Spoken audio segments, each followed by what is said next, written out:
할렐루야. 잘 지내셨습니까? 코로나 예방 접종을 하면서 여러 가지 또 아픈 분들도 있고 여러 가지 상황이 일어나는 것 같습니다. 어쨌든 기도하시고 또 우리가 주사 또 맞으셔서 잘 견디고 건강하게 되어지시길 바랍니다. 지난 시간에 우리가 창세기 15장에 있는 말씀을 우리가 봤습니다. 이 15장에 소위 햇불 언약, 하나님께서 아브라함과 사라에게 직접 불로 임재하셔서 쪼개진 그 동물 사이를 지나가시면서 내가 반드시 약속한 것을 지키겠다 이렇게 말씀하시면서 아주 강력한 경험을 체험을 하게 되었죠. 너무나 강력한 체험이었기 때문에 그들은 다시 용기를 내어서 하나님을 더 가까이 하면서 믿고 기다립니다. 그런데 아무리 기다려도 하나님의 말씀과 현실은 괴리감이 있는 거예요. 하나님은 분명히 우리에게 축복을 약속하셨는데 현실에는 아무런 그 변화가 일어나지 않는다는 겁니다. 대개 신앙인들이 가장 힘들 때가 언제냐? 하나님의 은총, 하나님의 약속, 하나님 앞에 기도할 때 가졌던 하나님에 대한 우리의 관계나 그 관심 속에서 우리의 현실이 좀처럼 변화되지 않을 때에 일어나는 갈등.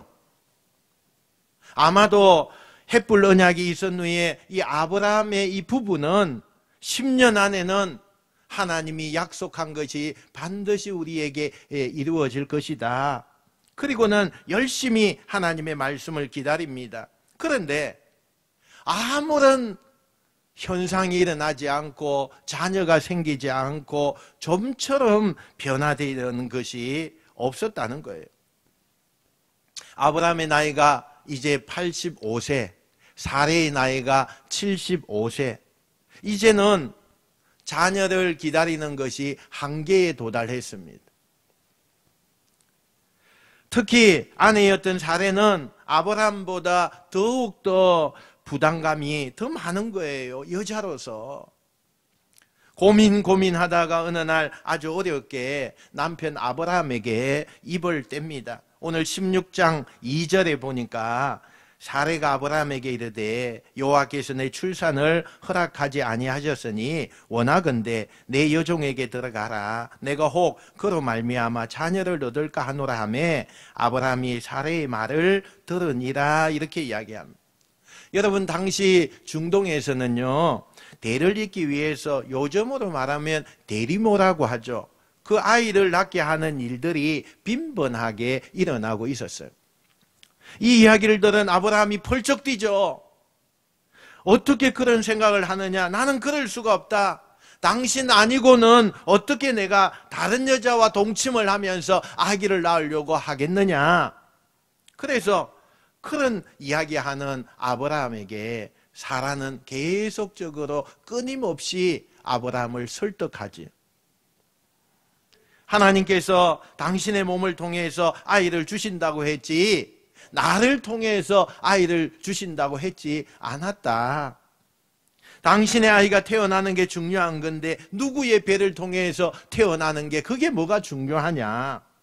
나는 괜찮으니 어쩌면 하나님이 이걸 원하시는 건지도 모르니 내 여종 중에 하나를 선택해서 거기에서 아들을 낳자. 계속해서 사라가 자기의 논리를 가지고 남편을 설득하니까 그렇게 완강하게 버텼던 이 남편도 조금씩 마음이 바뀝니다. 그리고 결국에는 아내에게 미안한 마음을 뒤로하고 그 당시에 종이었던 이집트 여인 하갈에게 동침을 합니다. 여러분, 근데 웬일입니까? 너무 쉽게 아기가 들어선 거예요. 아내하고는 그렇게 힘쓰고 노력해도 아기가 생기지 않았는데 여종에게 들어가서 하룻밤 딱 잠을 잤는데 아기가 생긴 거예요. 여러분, 원하던 아기가 생긴 거예요.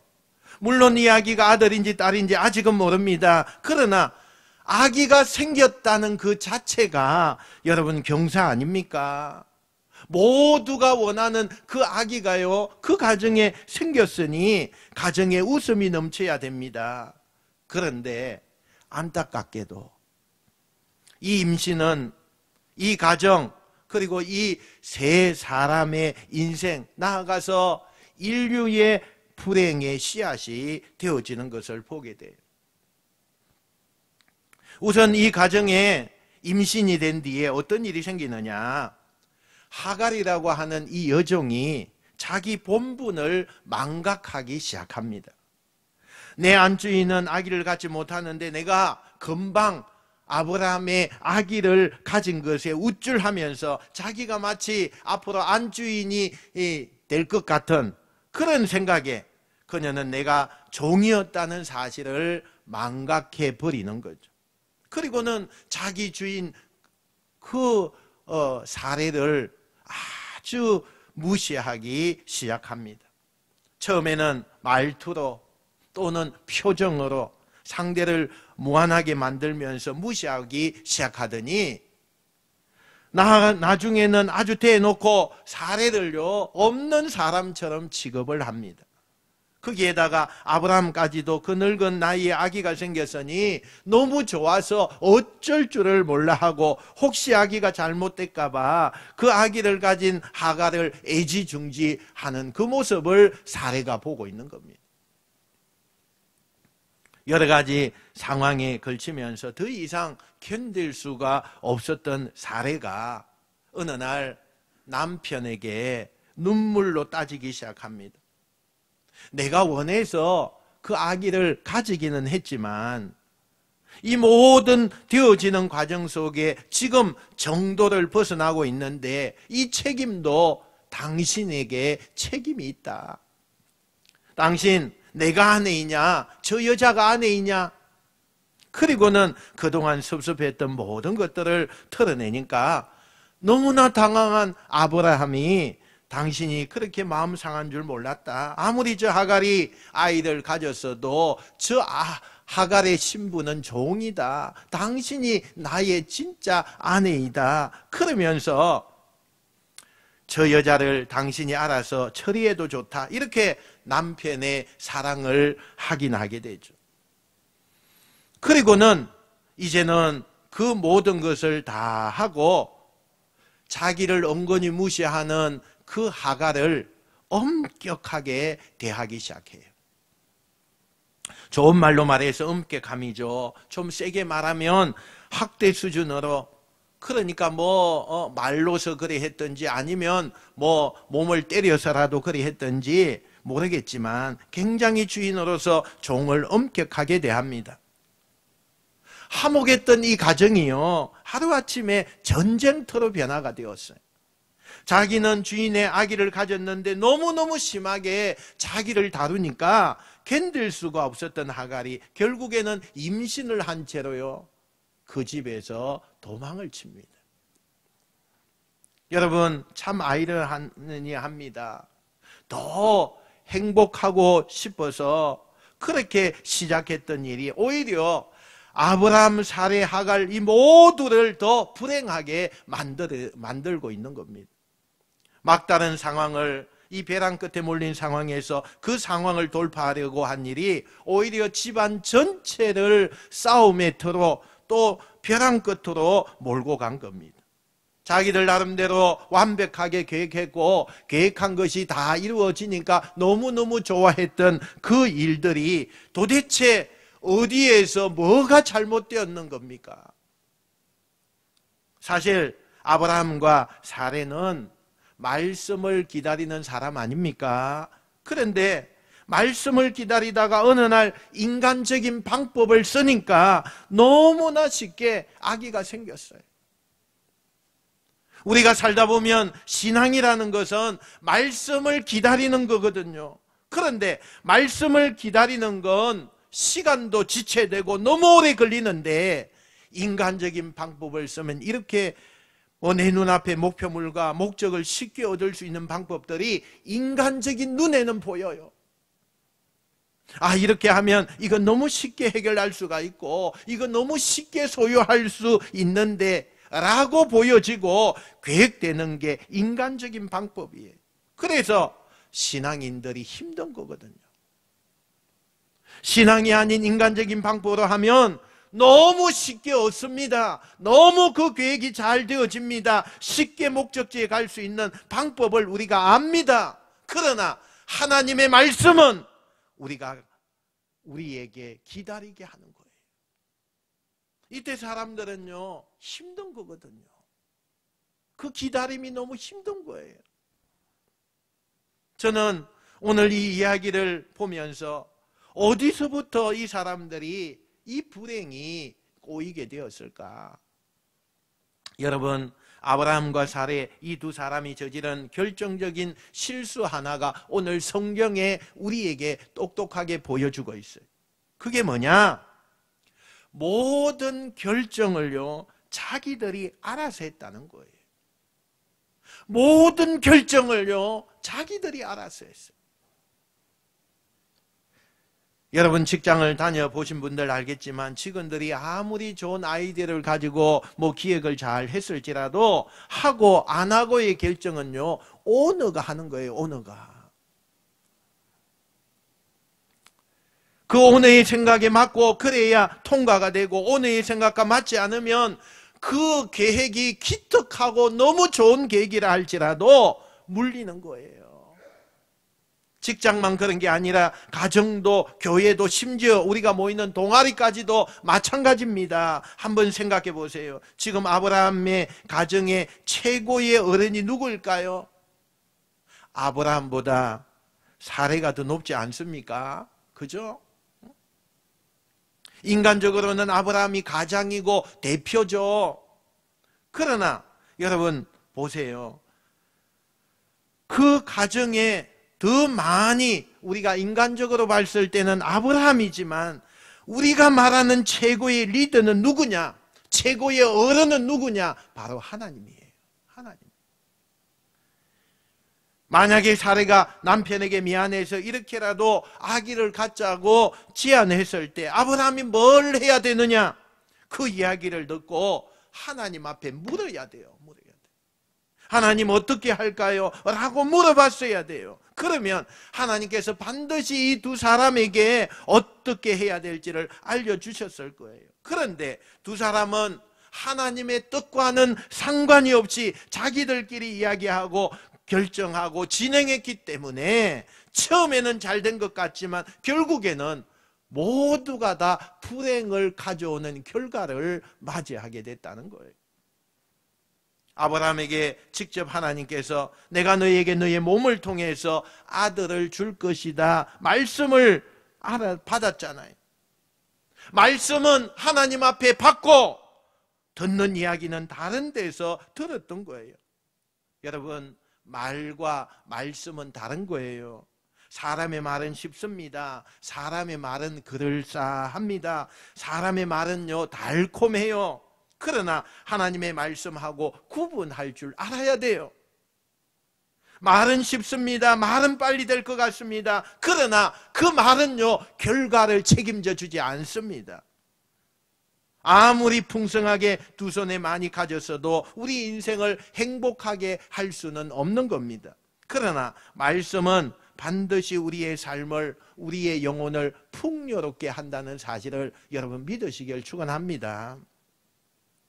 오늘 이들이 불행의 그 원인이 뭡니까?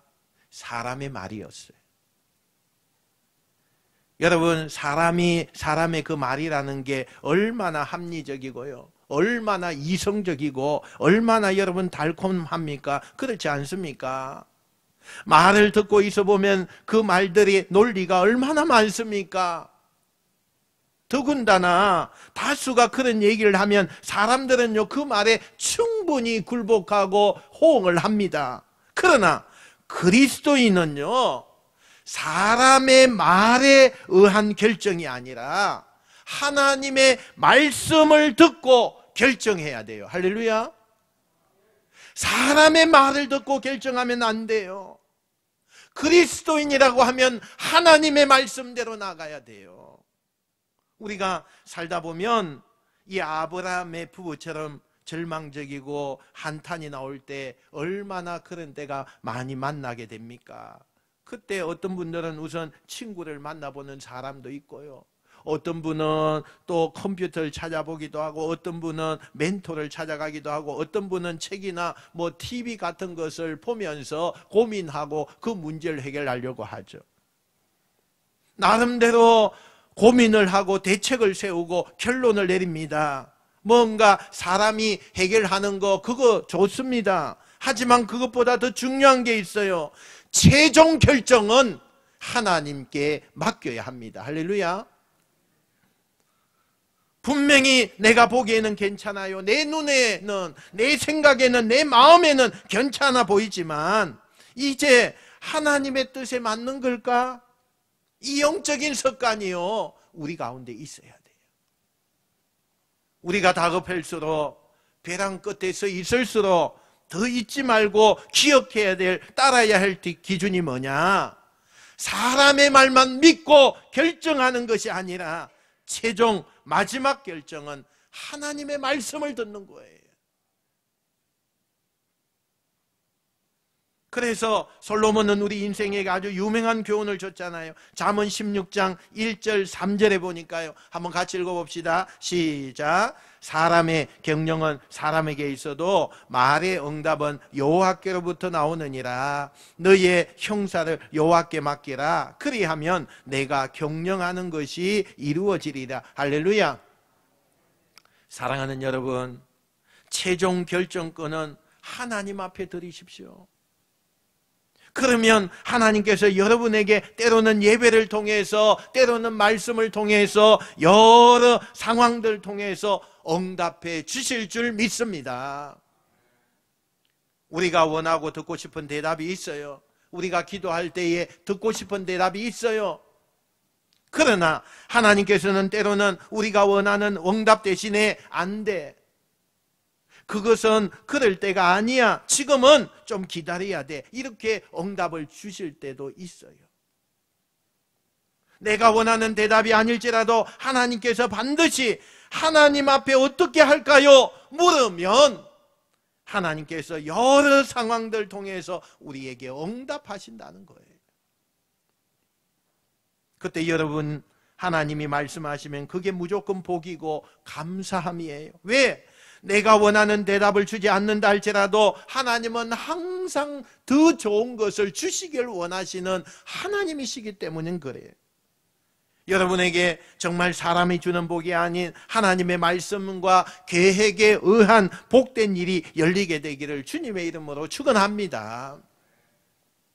이 사례의 학대를 참지 못해서 짐을 싸서 밤에 아브라함 집을 나온 이 하갈, 그가 자기의 고향인 이집트로 돌아갈 생각이었어요. 그런데 오늘 성경에 보니까 그가 걸어갔던 경로가 나오는데 광야를 거쳐서, 유대 광야, 시내 광야를 거쳐서 갔다, 이렇게 나와요.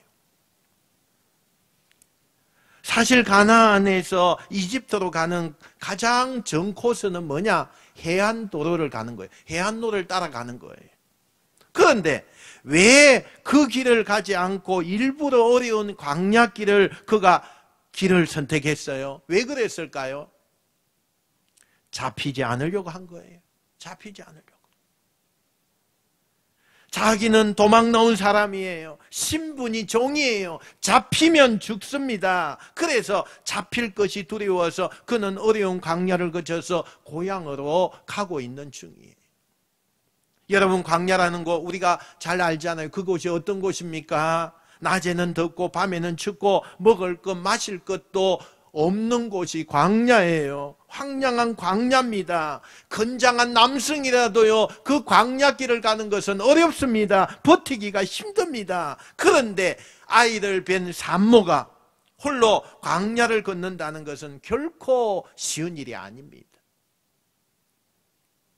있는 힘을 다해서 하갈은요, 그 뱃속의 아이를 지켜야 된다는 그 모성애로 있는 힘을 다해서 남아야 하니까 광야를 걷고 또 걷습니다. 그러나 얼마 가지 못해서요, 그녀가 쓰러지죠. 기진맥진하죠. 한 샘 옆에 쓰러져 버리고 맙니다. 완전히 지쳐서 오도 가도 못하고 있는 상황, 광야 한복판에서 방황하고 있는 그녀. 바로 그때 그녀의 이름을 부르는 음성이 들립니다. 그 음성이 하나님의 부름이었어요. 여러분 보십시오. 광야의 한복판에서 갈 수도 없고 또 돌아갈 수도 없고 아무도 도와줄 수 없는 가장 절망적이고 벼랑 끝에 몰렸을 때 누가 등장합니까? 하나님이 개입하시는 거예요. 하나님이 나타나시는 겁니다. 이게 저와 여러분을 향한 하나님의 은총인 줄 믿습니다.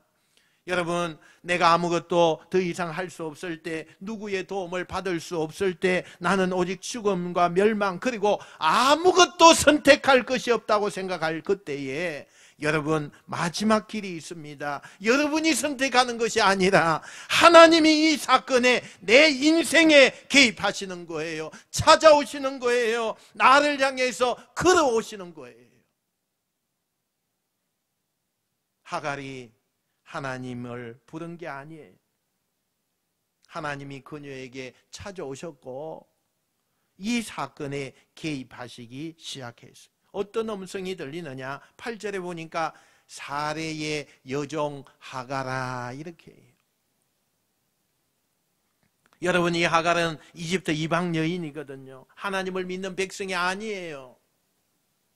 하나님을 부른 적도 없는 여자예요. 그런데 하나님은 한 번도 하나님을 부른 적이 없는 그 이방 여인에게 하나님이 먼저 불러주시는데, 그것도 여인아 그런 것도 아니고 너는 누구냐 이렇게 묻지도 않고 정확히 이름을 불러주셨어요. 내가 부르지도 않아도 내 이름을 아시는 하나님, 나는 그 하나님께 등지고 하나님을 바라보지 않았을지라도 이미 나를 너무나 오랫동안에 지켜보시고 나와 동행하시고 나의 등 뒤에서 나를 격려하시며 내 곁을 떠나지 않으셨던 하나님이라는 것을 증거해 보여주고 있는 거예요. 내 이름을 아시는 하나님, 하갈아. 오늘 하나님은 여러분의 이름을 부르고 계십니다. 그런데 그 이름 앞에 전제되는 게 하나 있었어요. 그냥 이름을 부르는 게 아니라 사레의 여종 하갈아. 그냥 하갈아 이렇게 부른 게 아니었어요. 여러분, 이 명칭은요, 하갈에게 네 정체성을 분명히 하라는 거예요. 너의 존재가 무엇인가 알라는 거예요. 사실 이 불행의 모든 원인 가운데 하나가 이 하갈이 자기의 본분을 망각한 데서 일어난 사건입니다. 그래서 주인을 모시는 몸종인데, 그 여종인데 아이를 가졌다는 것 때문에 주인을 무시합니다. 멸시합니다. 그리고 교만해졌어요. 자기의 본분을 망각하는 거예요. 자기의 정체성을 잃어버린 데서부터, 교만으로부터 이 모든 불행이 시작되었다는 거예요. 그런데 하나님께서 정확하게 그 문제의 원인을 짚어주고 계시는 거예요.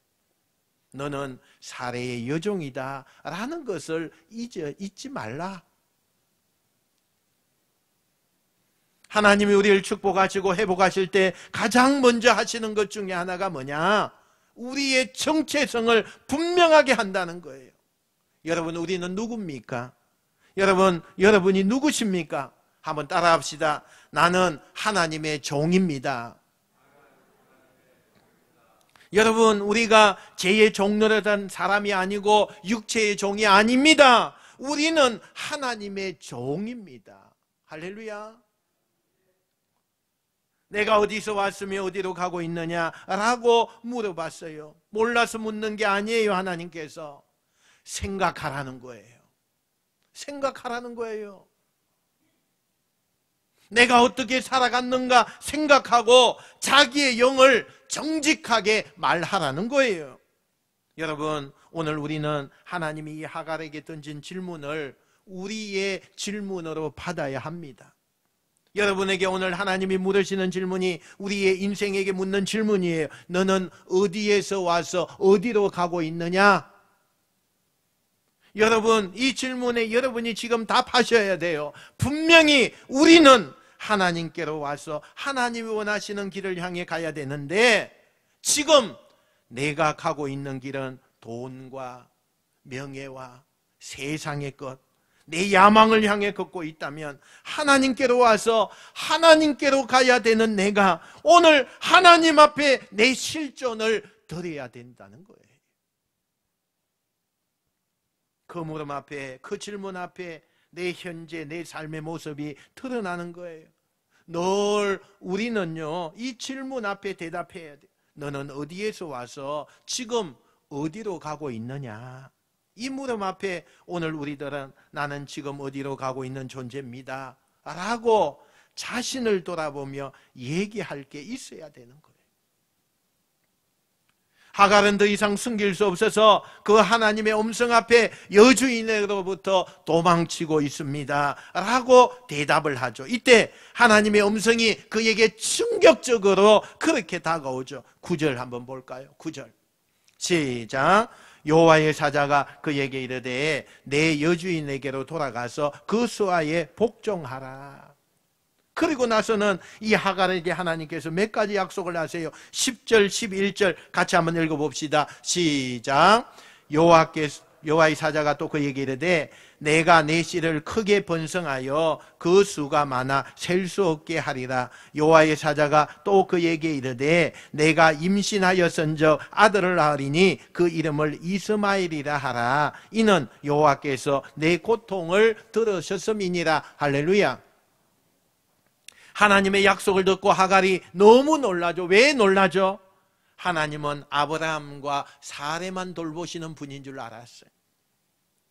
자기처럼 하나님을 모르는 이방 여인 한 번도 하나님이 기억하지 않는 줄 알았어요. 그런데 오늘 보니까 이방 여인도 돌보시고 살피시는 것이 너무너무 감사한 거예요. 여러분, 하나님은 하나님을 믿는 사람만 사랑하는 게 아니라 하나님을 믿지 않는 모든 사람도 사랑하세요. 우리는 이것을 신학적으로 일반 은총이라고 이야기해요. 하나님을 믿지 않는 사람에게도 구원이라고 하는 특별 은총을 하나님을 믿는 사람에게는 주시지만, 하나님을 믿지 않아도 하나님이 골고루 이 땅을 사랑하고 계신다는 거예요. 그래서 그들과 함께 햇빛도 주시고 비도 주시고 모든 것을 동일하게 혜택을 주시는 거예요. 우리는 하나님을 믿으니까 하나님이 우리만 사랑한다고 생각하지만 그렇지 않아요. 하나님의 속성은 모든 사람을 사랑하는 거예요. 나는 하나님께 사랑을 받을 자격도 없고 사랑을 받지 못한다고 생각했는데, 나 같은 이방 여인도 한 번도 하나님이라고 불러본 적이 없는 그런 오갈 데 없는 나에게도 다가오신 그 하나님의 사랑에 감격한 하갈은 하나님의 음성에 용기를 내어서 방향을 돌이켜서 주인의 집으로 돌아가게 돼요. 돌아갔는데 뭐 상황이 달라졌을까요? 아닙니다. 그 주인은요, 학대가 더 심해졌고 핍박이 더 했을 거예요. 그러나 하갈은 견딥니다. 왜요? 하나님의 사랑을 체험했기 때문에, 하나님의 약속이 있었기 때문에. 그리고 몇 달 뒤에 아기를 낳았는데 아들이에요. 그래서 하나님이 주셨던 음성대로 그 아들의 이름을 이스마엘이라 지었어요. 여러분, 이스마엘이라는 뜻은 주께서 들으셨다는 뜻이에요. 물론 이 뒤에 성경에 보면 내가 낳는 아들의 후손들이 들나귀처럼 거치게 될 것이다, 이렇게 예언을 하죠. 그런데 그게 오늘날 우리에 보면은 아랍 지역의 후손들이고, 그래서 역사는 이때부터 이 지구상에요, 중동의 이스라엘 사람과의 전쟁이 끊임없이 갈등이 여기에서 불행이 시작돼서 지금까지 인류 역사가 내려오게 되는 거예요. 오늘 저는 설교를 마감하면서 한 가지 마지막으로 우리가 깊이 묵상했으면 좋겠어요. 제가 이 본문을 설교를 준비하면서 며칠째 고민한 부분이 있어요. 그게 뭐냐? 하나님이 왜 하갈에게 다시 여주인의 집으로 돌아가게 했을까?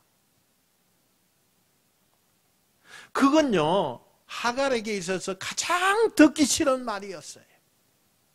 내가 그렇게 박해를 받고 그 주인의 집에서 내가 도망쳐 나왔는데 다시 그 집으로 돌아가라고요? 나는 죽어도 못 가요. 이런 마음이에요, 지금 하갈은.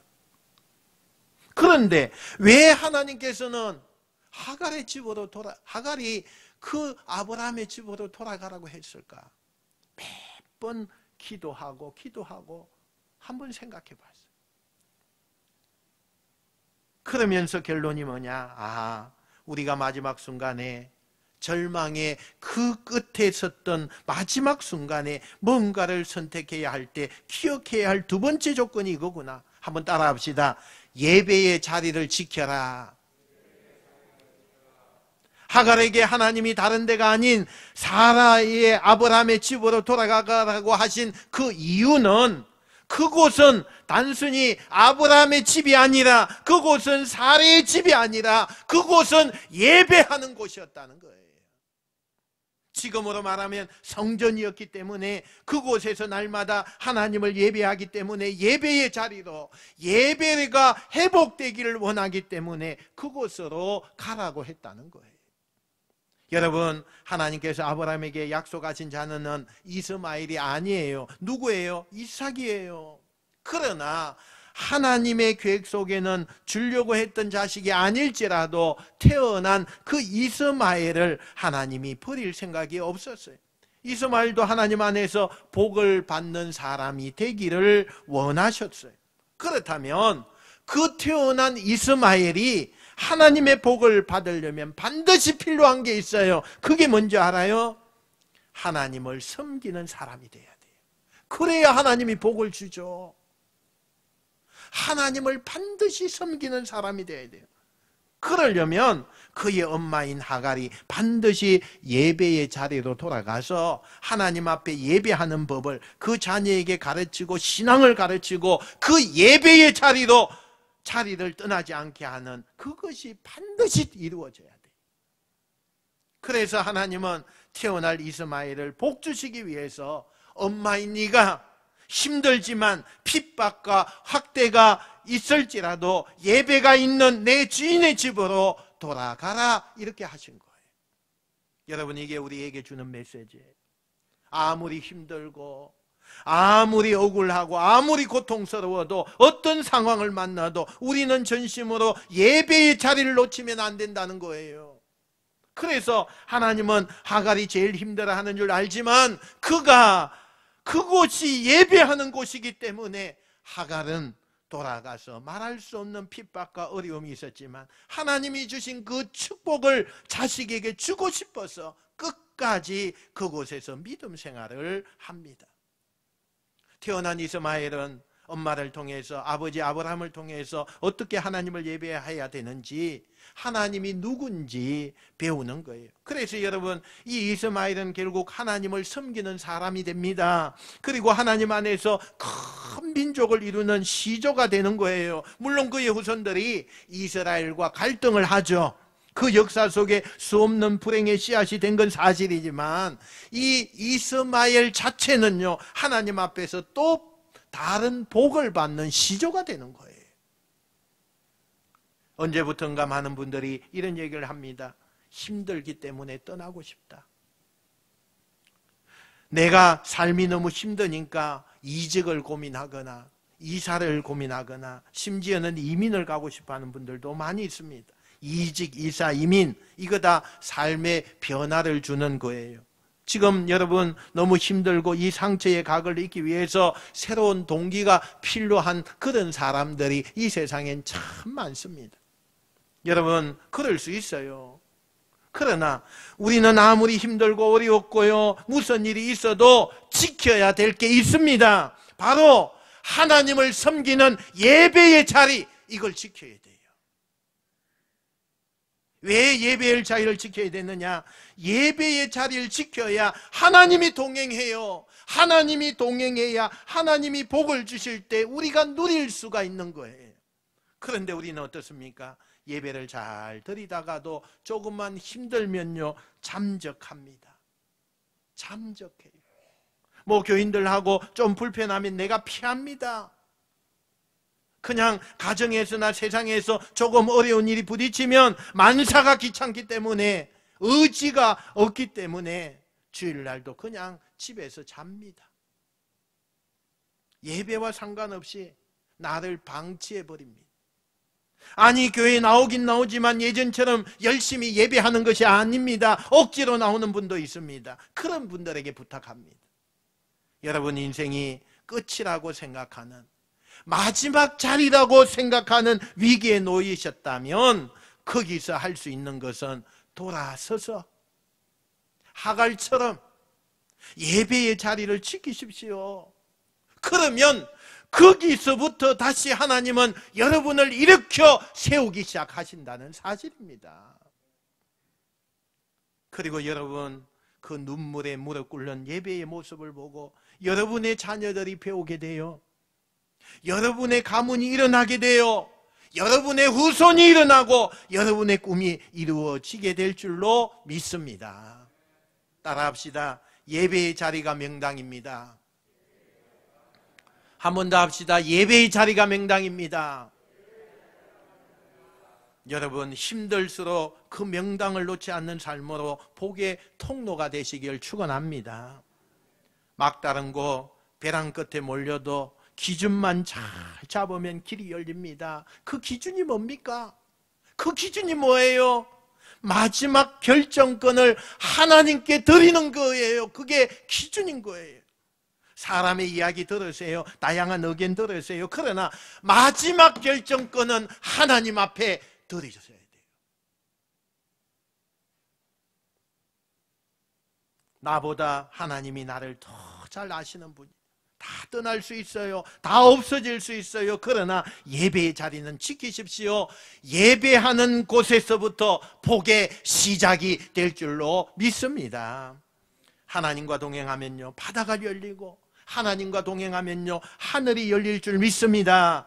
그 삶이 펼쳐져서 여러분의 그 삶의 마지막인 줄 알았더니 그것이 또 다른 나에게 시작이 되고 축복의 여정이 되는 반전의 은혜, 그 은총이 우리 사랑하는 성도들 삶 속에 넘치시기를 주님의 이름으로 축원드립니다. 축원드립니다.